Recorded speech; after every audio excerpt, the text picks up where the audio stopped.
Hello and welcome to our weekly wrap.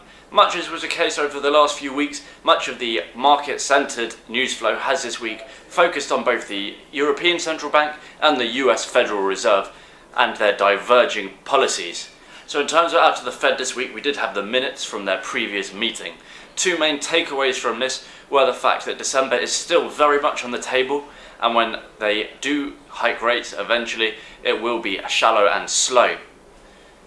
This was then reiterated by the likes of many central bank speakers, including Fed's Fisher, who suggested that the Fed are doing all they can to prep the markets for when they do decide to raise rates.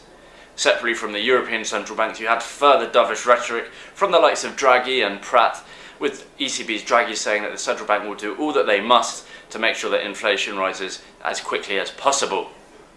So between these two diverging central bank rates, this has filtered through into the market to an extent, with euro falling off the latest Draghi comments.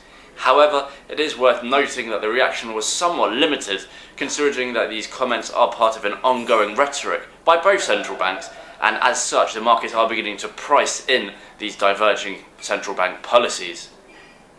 In terms of what we'll be looking forward to next week, there will be a number of other speakers, and it is ahead of these key December meetings, so it's likely to be more of the same.